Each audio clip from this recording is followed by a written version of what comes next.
पूरी जिंदगी उन्होंने माइंस में काम करते हुए बिताया। माइंस से जब प्योर मेटल निकाला जाता है उसमें खास तरह का म्यूजिक होता है। मैं समझी नहीं सर। जब उसे पहाड़ों पे कठोर जमीन से हथौड़ा मार के अलग किया जाता हो, रात के उस सन्नाटे में ऐसा लगता है कि वो गा रहा हो खुशी से एक अलग तरह का म्यूजिक। जमीन के नीचे से आकर ऊपर दिन की रोशनी में इंसानों के लिए वो अपने आप को समर्पित कर देना चाहता हो। क्या मैं आज जल्दी जा सकती हूँ? इतनी जल्दी? हाँ सर, आज शाम को संगीत की मेरी बुकिंग है। बुकिंग? मतलब पार्टी में? जी सर। तुम लोगों के लिए पियानो बजाओगे? दरअसल मैं बजाती हूँ पियानो, जिसके लोग थोड़ा सा डांस कर सके। तुम अक्सर लोगों के घरों में पार्टियों में पियानो बजाने जाती हो? हाँ सर, जब मुझे बुकिंग मिलती है इससे मेरी प्रैक्टिस भी हो जाती है और सर मेरे को थोड़े से पैसे भी मिल जाते हैं। जब तुम बजा रही होती हो और लोग उस पे झूम रहे होते हो तो तुम्हें कैसा लगता है? अब बहुत बुरा, क्योंकि सर मैं उस पर डांस नहीं कर सकती। तकलीफ से बात ये कि तुम खुद अपने म्यूजिक पे कभी डांस नहीं कर सकते। ये हमेशा दूसरों के लिए होता है, लेकिन एक दिलचस्प बात है जो आपको भूलनी नहीं चाहिए। वो क्या सर? छोड़ो। बोलिए ना सर। बोलिए ना सर। लोग तुम्हारे उंगलियों के कंट्रोल में होते हैं। ये तुम्हारा इनर म्यूजिक है जो लोगों को घूमने में मजबूर करते हैं। तो ये अपने आप पर शक मत करना राशि, तुम्हें उम्दा आर्टिस्ट हो। Thank you sir, thank you so much. वैसे कहाँ जा रहे हो आज शाम को पियानो बजाने? सर, होटल डागर डायमंड्स के मालिक हेमंत डागर जी के यहाँ। सर मैं बहुत एक्साइटेड हूँ। हेमंत डागर?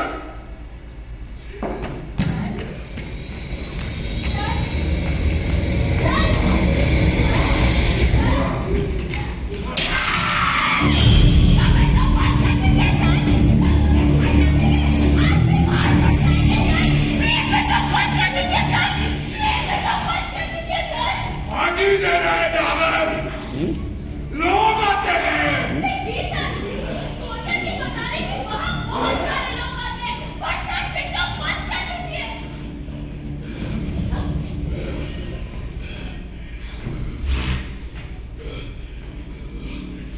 इस तरह के लोग आते हैं।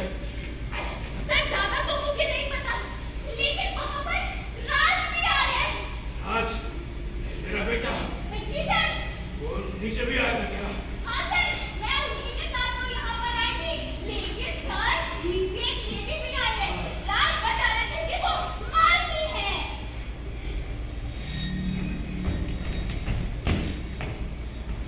मासी का हाँ सर। सर अगर आप बोले तो मैं राज को बोल दूँ कि वो आपसे मिले। नहीं, बिल्कुल नहीं।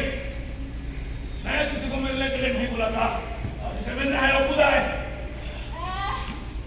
सर तो फिर मैं जाऊँ?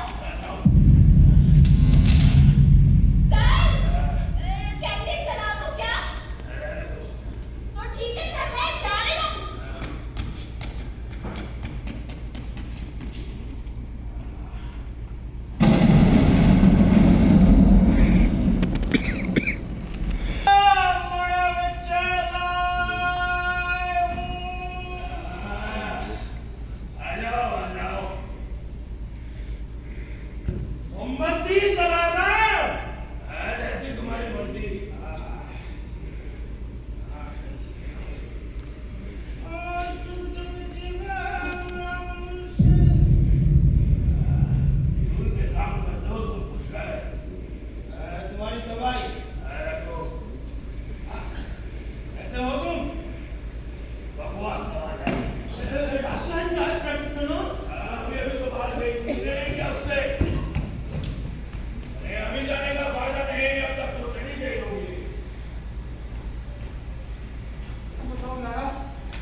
कर नहीं पाए, मैं तुम्हें वादा करता हूँ, मैं तुम्हारी जिंदगी फिर से बदल दूंगा।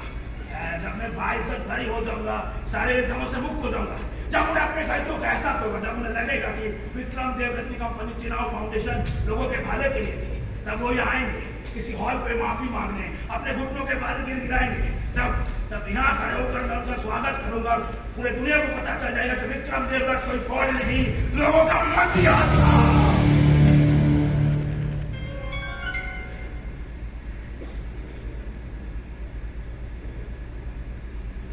देख रहे हो तुम? तुम्हें यकीन नहीं है सब हो सकता है?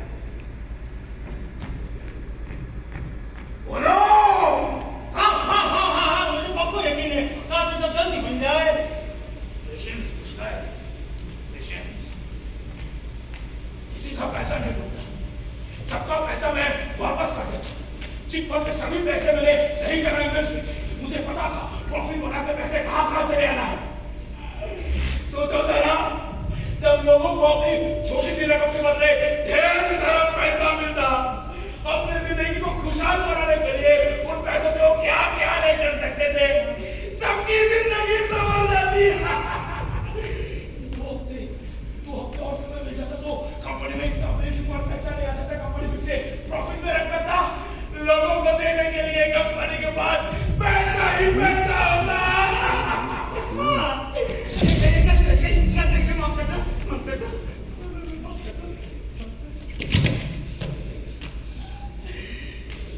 उसी समय साजिश किया उन लोगों ने,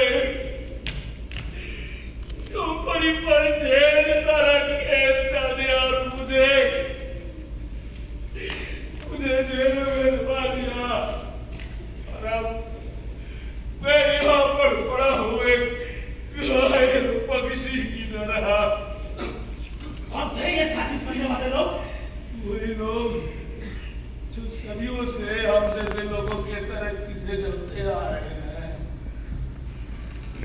ये बात कभी रास में आई कि कैसे नीचे से आकर कोई इंसान उनके बराबर खड़ा हो गया। मैं तो बहुत जल्दी नीचे से आकर उनके बराबर खड़ा हो गया था।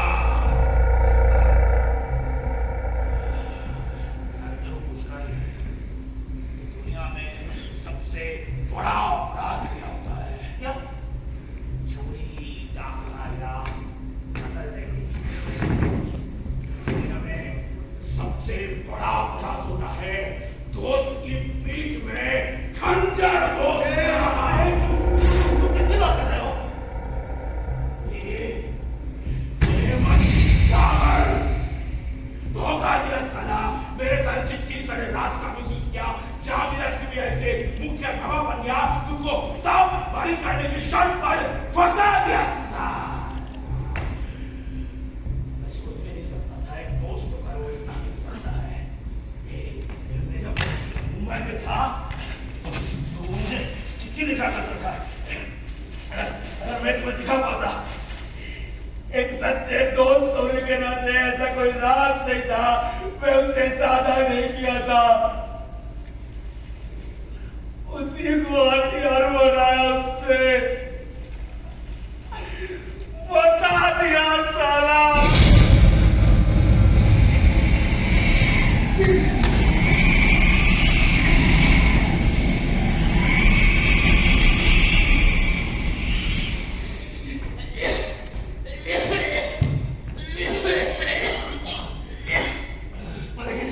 लेकिन अदालत के सामने उसने तो कुछ और ही कहानी दुनिया को बताई। उसकी तरफदारी कर रहे हो? ना, मैं बस सच जानना चाहता हूँ, क्योंकि तेरा नुकसान का मेरा नुकसान भी छिपा है। ये बात उतनी सीधी है नहीं। बहुत पहले की बात, बहुत पहले जब चंद्रा और ईशा के परिवार लोगों से माइंस में काम कराया करते थे। मैं कुछ समझ नहीं पा रहा।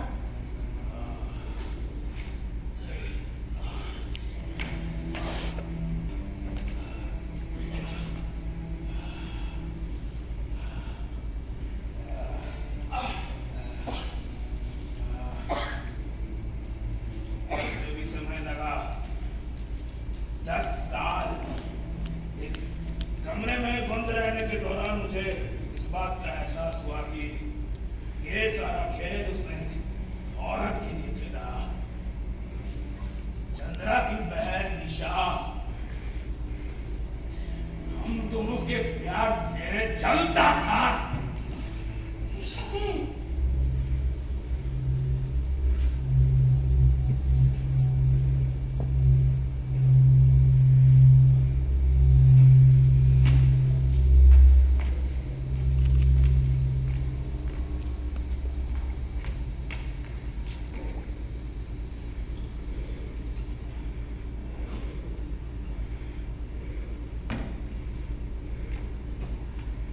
छोड़ो इन बातों को, इस बारे में बात करना फिजूल है।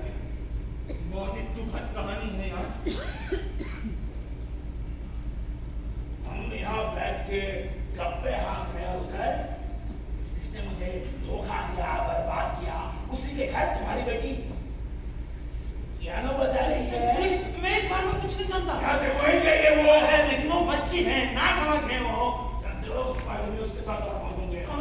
मेरा बेटा राज, हाँ उसी के साथ गई है वो। अरे हो सकता था उसे तुम्हारे और हेमंत के रिश्ते के बारे में कुछ मालूम ना हो।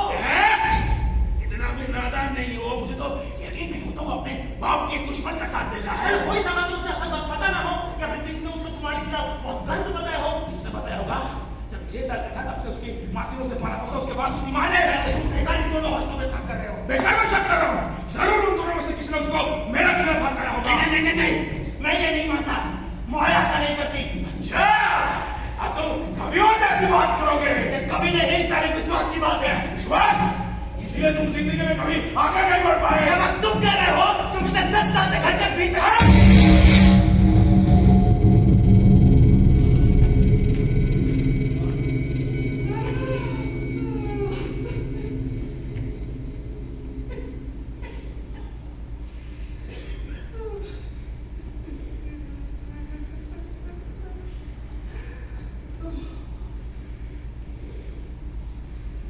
देखो, मैं तो पता है कि तुम्हारे साथ बहुत गलत हुआ है, लेकिन मैं भी अपने तजुर्बे के साथ कह सकता हूं कि तुम्हें अपना पुराना रुतबा कभी वापस नहीं मिल सकता। मुझे लगता है ये नामुमकिन है कि तुम्हारे बकवास कविता जैसा। मेरी कविताओं की बात कैसे कही गई? जा सकते हो पूछकर, तुम्हारी अपनी जरूरत है। दोबारा वापस ना आना। क्या क्या बोला? जाओ।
यही कहना चाहता है ना? हाँ, तो अगर उसे अपना लेती तो शायद मेरे साथ ये सब ना होता। मतलब? उसे लगता था कि मेरी नामंजूरी का कारण मैं हूँ, इसलिए उसने उसका बदला लिया। उसके लिए मुझे फंसाना बहुत आसान था। मेरे सारे राज, कंपनी का सारा हिसाब किताब शुरू से उसी के पास था, तो इसीलिए वो मुझे फंसाने में कामयाब रहा। तो एक तरह से देखा जाए तो हर फसल की वजह तू ही है। तुमने मुझे बर्बाद नहीं किया है, बचाया है तुम्हें, और इसके लिए मैं हमेशा शुक्रगुजार रहूंगी तेरा। नहीं, ऐसी भी कोई बात नहीं है। मैं तेरा शुक्रगुजार हूँ। तूने उस वक्त मेरा साथ दिया जब साथ कोई नहीं था। ये घर, ये सब कुछ तूने नीलामी में खरीद लिया। अपने बहन और मेरे लिए, मेरे बच्चे को पाला, पोसा, हर तरीके से उसका देखभाल किया। जब तक मुझे करने दिया। हाँ, हमारे लिए तू अपने आप को कुर्बान कर दी। तेरे और राज के प्रति प्यार ने मुझसे ये सब करवाया। हाँ, अब इतना इमोशनल होने की जरूरत नहीं है। इसके लिए मैंने तुझे रिसोर्सेज अवेलेबल करवाए थे। रिसोर्सेज? हाँ, मैं जब अपने उड़न में था, सबका पैसा कंपनी में लग चुका था, तभी मैंने तेरे से हाथ मिला। अगर चाहता तो जगा सकता, तब तेरे साथ भी वही होता जो बाकी सबके साथ हुआ है। मैं जानना चाहती हूँ, क्या तुझे पता था कि कंपनी डूबने वाली है? बिल्कुल नहीं। मुझे यकीन था खुद पर। तो फिर ये सब कैसे हुआ? कैसे हुआ? 15-20 साल पुरानी बात को याद कर पाना मुश्किल है। इतना याद आ रहा है उस समय अपने ग्रेटेस्ट एम्बिशन के साथ जूझ रहा हूँ। नींद नहीं आती था, रात भर जगा रहता था। ऐसा लगता था कि मैं जहाज तक कैप्टन हूँ, जो अपने सफर से पहले दुनिया के सारे खतरनाक और समुद्र को पार करने की तैयारी कर रहे हैं। और ऐसे सफर में अकलमंद लोग अपने सबसे कीमती चीज को साथ नहीं ले जाते। पार क्यों करवा लिया तुमने?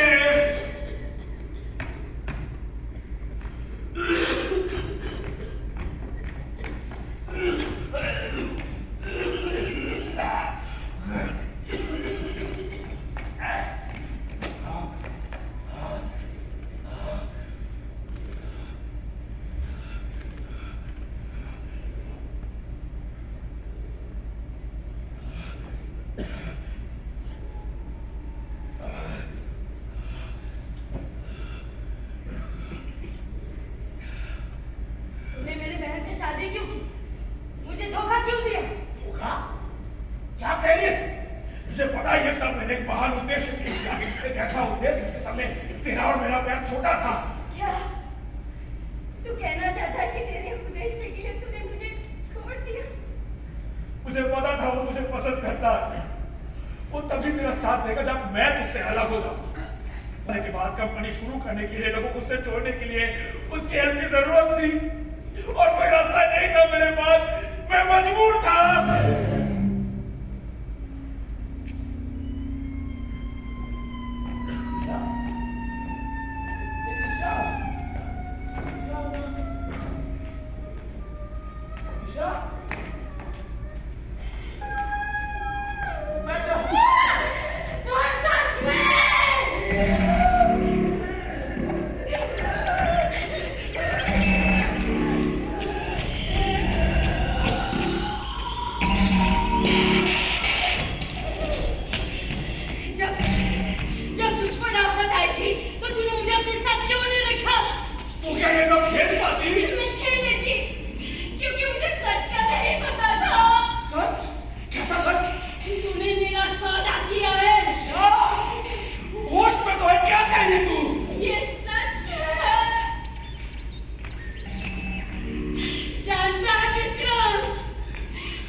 इसीलिए तो मैं उसे लेकर गई थी।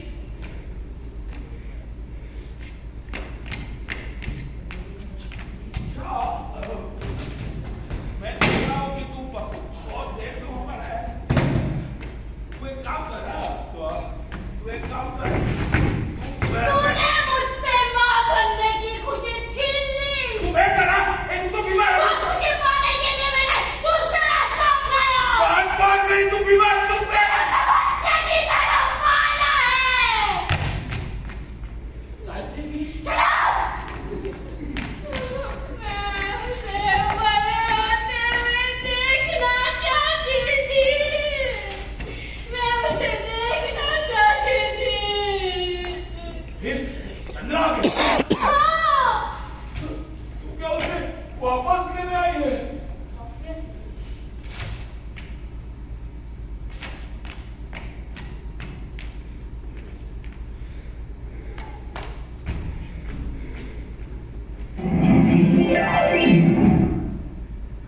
ले जा।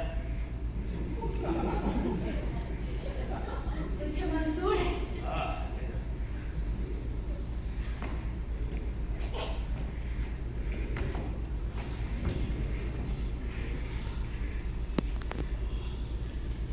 विक्रम, मेरी तबीयत ठीक नहीं है। आसमा देखा मैंने एक बार तो डर मत। बचपन से इसके साथ प्रेम संबंध करते आ रही है। नहीं, मुझे मेटास्टेसिस कैंसर है।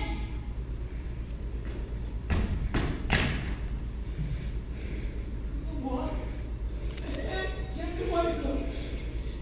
डॉक्टरों ने कहा कि मैं किसी गहरे तनाव से गुजरी हूँ और मेरे पास ज्यादा वक्त नहीं है। मेरी आखिरी ख्वाहिश है कि मेरे अंतिम दिनों में राज मेरे साथ रहे। ले जाना चाहिए ना? हाँ? मैं उसे कानूनी तौर पर गोद लेना चाहती हूँ। ऐसा कभी नहीं होगा, अनंत काल तक नहीं होगा। तुम्हें ऊपर आने की परमिशन किसने दी? मैंने खुद को परमिशन दी है। वो मेरा बेटा है, मेरे कलेजे का टुकड़ा है, वो मेरे पास रहेगा। सिर्फ मैं उसकी माँ कहलाऊंगी। विक्रम, तुझे मेरे साथ नीचे चलना होगा। मुझे चंद्रा की साइन की जरूरत है। तुझे चलना होगा। नीचे। हाँ, अभी इसी बात।